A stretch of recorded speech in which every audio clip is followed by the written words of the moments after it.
Hey everyone, I'm Cameron, and today I'm going to be revolutionizing desktop Linux as well as the IT management space and embedded hardware management with my company stillHQ. Now, just to introduce myself a little bit more, this is my second startup in the Linux space. I'm previously the founder of Rizzy Industries, which made Rizzy OS. I also have media experience at Tech Cut Media, which runs one of the biggest YouTube channels in the Linux space. And I also used to do Pine 64, which is a hardware company's monthly video updates for their company. I'm currently a double major at WSU, pursuing computer science and entrepreneurship. And in high school, I was a former member of Hack Club, which was a collective of teenage programmers, and I'm also a former DECA member.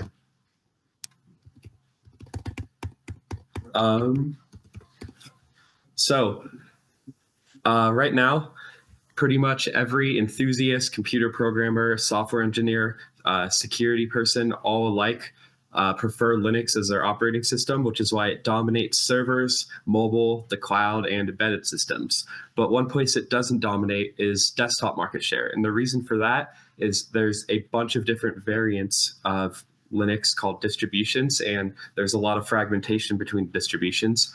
Most of them use something called a package manager for managing apps and updates, but that's too confusing and unreliable for most consumers. It has an unfamiliar UI for Windows and Mac OS users, and it also has a lack of key apps. So to solve that problem, I have stillOS here. So it has a familiar UI. As you can see, it's sort of a hybrid between a Mac and Windows. We also have a curated app store. We have web app integration where you can use web apps as if they're desktop apps. That's what I'm using for my Google Slides PowerPoint here. As you can see, this whole thing feels fully functional as a desktop app. Even if I go here, I can control click and it will open my PowerPoint in a new window. And so everything just seamlessly integrates as if it's a desktop app. And then people can use things like Microsoft Office through that. We also have a layout switcher. So people can set the layout of the OS to something they're more familiar with. For example, we have like a Windows 7 style layout right here. Here's a Windows 11 one. We have a Mac OS type one right here. And I'm going to go back to the default, which is supposed to be a hybrid of both. Additionally, we have this unique unbeatable container technology that makes our updates a lot more stable and reliable. And it makes this system read-only, which prevents people from accidentally breaking it, and it prevents viruses from being able to make system modifications if you somehow get a virus on stillOS. And stillOS is also used as a basis for our still build service, which I'm going to get into later. And then we're eventually going to have a light variant that is used to run stillOS on older computers. We're also going to have this app bundle. So because Linux is missing a lot of like pro level apps that many businesses may need to function, we're going to have our own app bundle that is kind of similar to Adobe Creative Cloud, not as professional applications, but a bunch of different business functions like accounting and stuff. We'll have apps for that. You can get every app in the bundle for $20 a month. And this is going to be apps made both in-house and by third-party developers with revenue share. Now, our Still Build service, we have two versions of this. We have Still Build for businesses, and this lets businesses manage computers as easily as building a website with Wix. Every installation, including the consumer versions, comes with OnlyOffice, which is an Office suite. And this is fully compatible with Microsoft Office, and it has like a PDF editor and viewer. And I use that for pretty much all my schoolwork. And then our update technology makes it a lot more reliable for deploying variations of stillOS that businesses make across their fleet of computers. And you could use stillOS on hardware that cannot run Windows 11. Now, we also have stillOS for embedded hardware, or still build for embedded hardware. This lets hardware vendors build and host operating systems for their devices, and it cuts OS R&D and update costs by more than 90%. And like I said earlier, for our update technology, they can have a lot more reliable deployment of the software on their devices. So for market opportunity, I don't know about you guys, but I know a lot of people who are very frustrated with Windows 11. There's ads in the start menu. There's a bunch of pre-installed apps that you're never going to use that slow down your computer, and it's just not stable. Additionally, Windows 10 is about to end of life in October, and right now there are currently 3 million current Windows 10 users that cannot upgrade to Windows 11. And if we capture just 0.1% of our market, that is an instant 300K user growth. And stillOS and stillOS Lite offer modern and free alternatives to Windows 10. Additionally, for the small business IT space, $2 trillion will be spent on IT services by the year 2030. 99% of US businesses lack affordable and simple IT solutions, and StillBuild comes in by providing a low-cost solution of just $5 a month per PC. And if 1% of small to medium-sized businesses use StillBuild with just one device, that would bring us in $15 million. And to be honest, StillBuild is kind of pointless with just one device. Like, most businesses are going to have much more than one device if they're using it. So that'll bring us in even more money. For hardware vendors, the embedded systems market right now is worth $100 billion, and building a specialized Linux-based solution for their own devices can cost $1.2 million annually, which we're cutting down by 90%. And we could get a potential $500K a year just from one partner shipping 100,000 units a year. For a value prop for consumers, easy, fast, reliable Linux, stronger app support from our app bundle and our web app integration, and a lot less system resource use and bloat than Windows. For small businesses, it's like Wix for managing computers, and it's secure, scalable, and inexpensive, low maintenance IT for small businesses, which they don't currently have. And for hardware vendors, they can create a custom, secure, and easily maintainable OS for a fraction of the cost compared to developing from scratch or built on top of Android. And the update technology makes it a lot more reliable for that use case. Now, for our competitive strategy, we're the first mover in the embedded hardware spot and the small business IT markets. And then also there are other distributions trying to compete in the consumer-friendly Linux spot, but with our update technology and a bunch of other techs built specifically for StillOS, that gives us a bunch of advantages that gives us sort of a huge boost and makes us a first mover in 3 markets, because we're addressing all current pain points of desktop Linux. Additionally, the Windows 10 end of life provides great timing for a huge marketing push. We have a full stack ecosystem of StillOS, the app bundle, and then the deployment services on top of that. And we're also going to have platform lock-in. So if a business is using StillOS for all their IT, it would be very expensive for them to switch to another operating system like Windows. And for embedded hardware, if they wanted to switch to a specialized solution, it wouldn't be compatible with our update system, which means they'd either have to somehow find a way to push it to their devices through like a weird hack that might not be reliable, or they'd have to have multiple different OSs for maybe their older devices are still running StillOS, and then they have to maintain 2. So it helps lock people in. We also have a business to consumer pipeline through people using StillOS as employees at a business. And then additionally, the StillBuild ecosystem, it's kind of similar to the WordPress business model, where WordPress has WordPress.org, which makes the open source version of WordPress. And then the company that makes WordPress has WordPress.com, which is their like hosted and maintained version of WordPress for you. And then they make additional money selling add-ons like Jetpack. And another benefit is people building OSs with StillBuild provides more OS templates that people can use to build on top of StillBuild, kind of in the same way that people make WordPress themes and sell it. So it really builds up the whole ecosystem around StillBuild and makes the whole value proposition higher as more people are using it. When we aim to become the industry standard for this. Now, for our go-to-market plan and timeline, we're going to first be doing a community-focused launch. Then we're going to start monetizing the consumers we built, and then we're going to launch StillBuild for Business and StillBuild Embedded.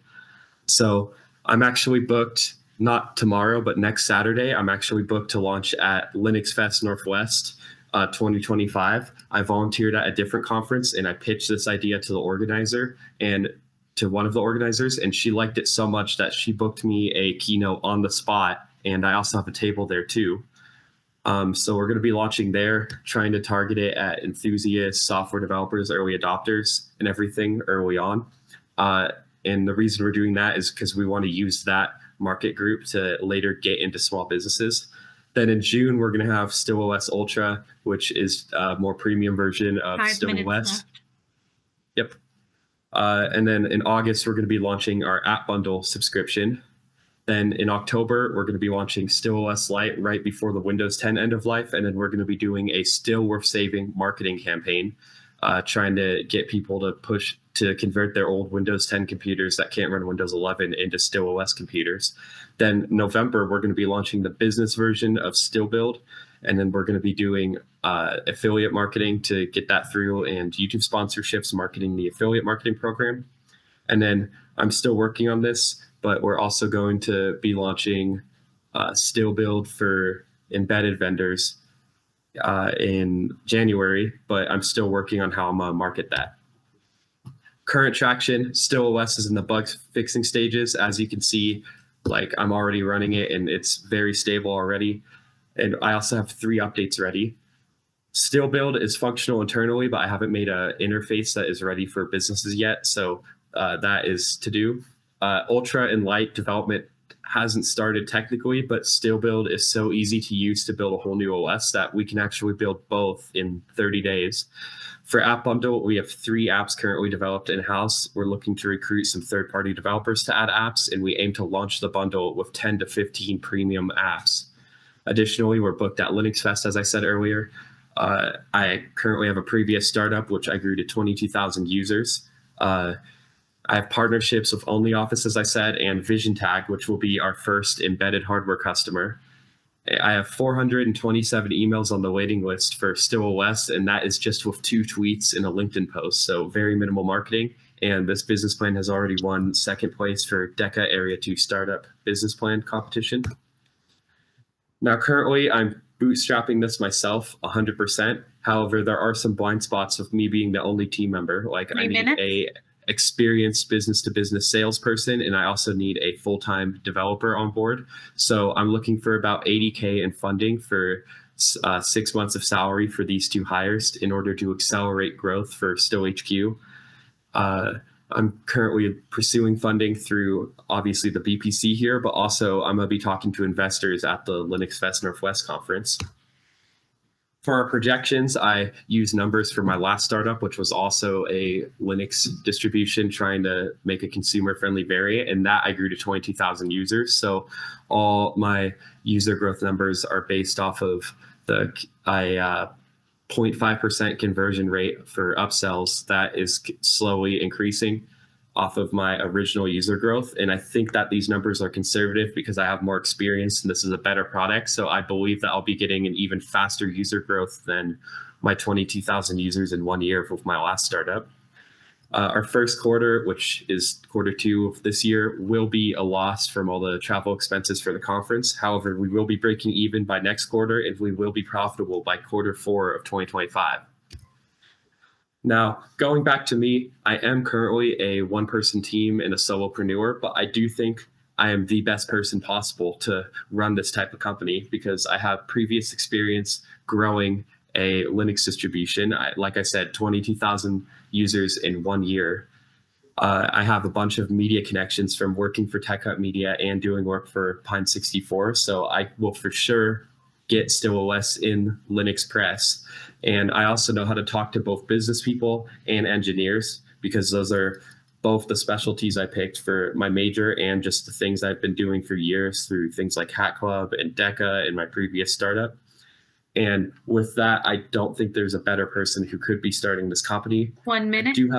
I do have blind spots, such as in the business-to-business sales experience, which is an area I want to hire. And I do want more developers just so that I'm not maintaining this giant product line all by myself, which I can do early on while I'm trying to get more funding. But I could focus a lot more on user growth than trying to develop like 3 products at once if I can get these hires.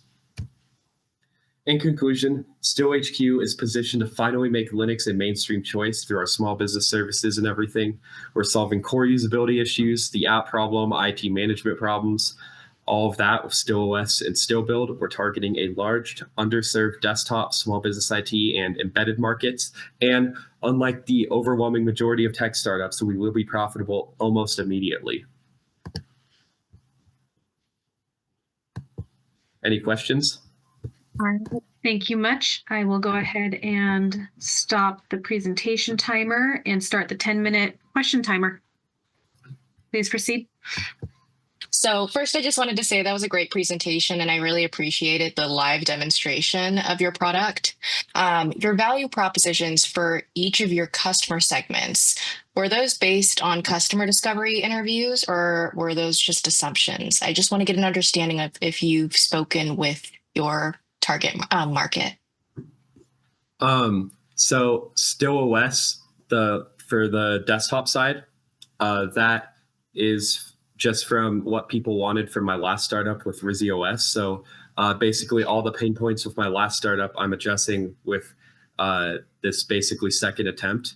And then for the embedded hardware side, I actually didn't have the embedded hardware idea until I started talking to VisionTag, which will be our first customer. And they were talking about how they needed a way to deploy an OS to all of their hardware that they're coming out with. And I was like, wait a second, I'm building still build for small business IT. I can actually adopt this. And that's how I found that opportunity. So I am solving a direct pain point that another company is having there. As for the IT, the small business IT side, that is a little bit more on the assumption side. I am currently managing IT right now using the internal version of Still Build for my parents' salon right now. So I am piloting it there. They have they have 2 computers in the front of their salon for like reception and everything. And then they have 2 computers in the back for entering product and for like the stylists to manage appointments themselves. And all of those are currently running stillOS using Still Build just to pilot the IT systems. So I am able to test things out at that business, but that is something that I am going to have to find a way to market to these businesses and compared to the other 2 markets I'm entering. Okay, great. And then I did just want to point out, I don't know if anyone else noticed this, and I'm not sure if it's a result of your product or maybe your internet connection, but throughout your presentation, your video was lagging. The audio was just fine, and I that was a little distracting, and I'm just not sure if it was because of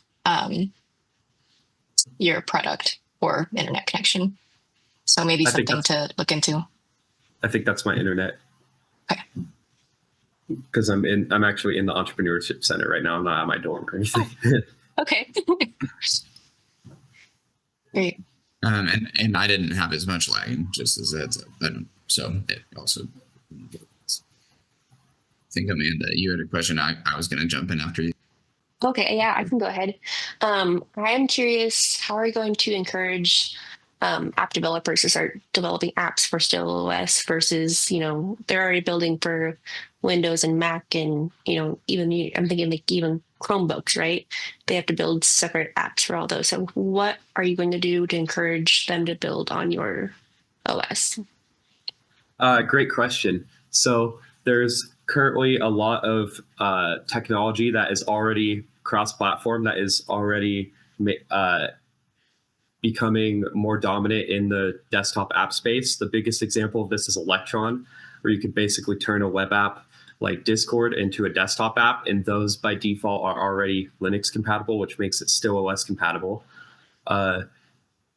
So for pretty much every, most startups coming out with desktop apps now are using Electron.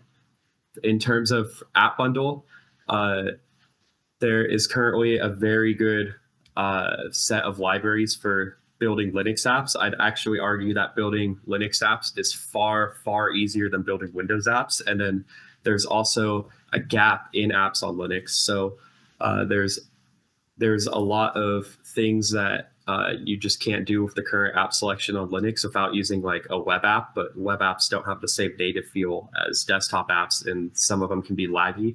And so a lot of people prefer desktop apps for things like that.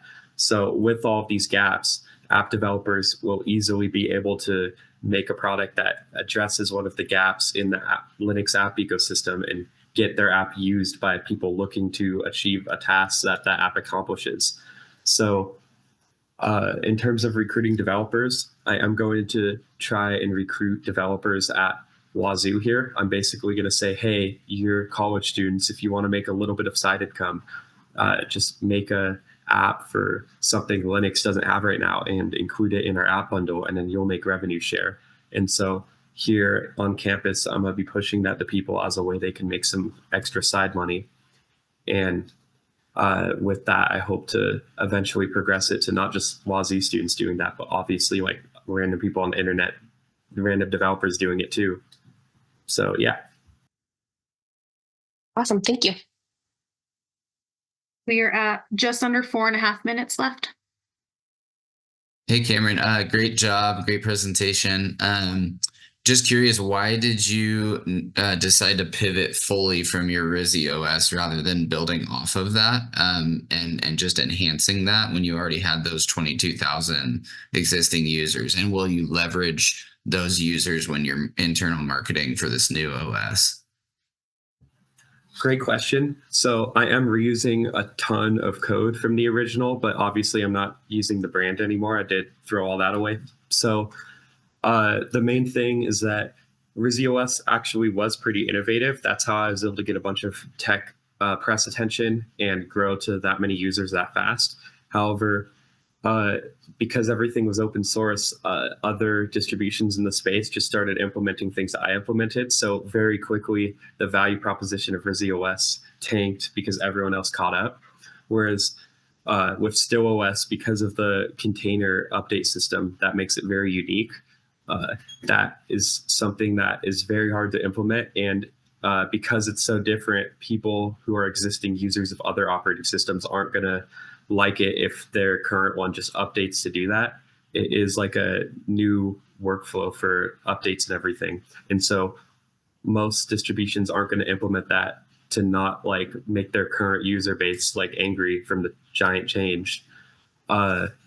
Additionally, I actually had this idea for the container update system and still build while I was still maintaining Rizzy OS. And originally I was going to push it as a big Rizzy OS update, but the technology is just so advanced that I had a really hard time trying to build out this new tech while also maintaining the other product.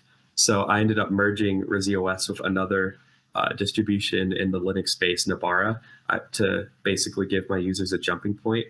And then I was able to focus full time on building stillOS and building the container technology and the super stable, immutable update technology that is allowing me to push these small business IT products and these embedded products. And so it was mainly that I'm one person, so I just couldn't do both of those things at once.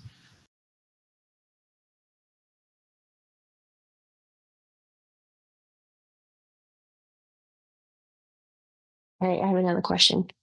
What are you going to do to encourage Windows users to adopt a Linux OS and then build this on? Because I know, like, I've worked in a lot of different companies, and Windows, you're either a Windows person or you're a Mac person, right? I know there's also the Linux users, but how are you going to, you mentioned the end of life of Windows 10.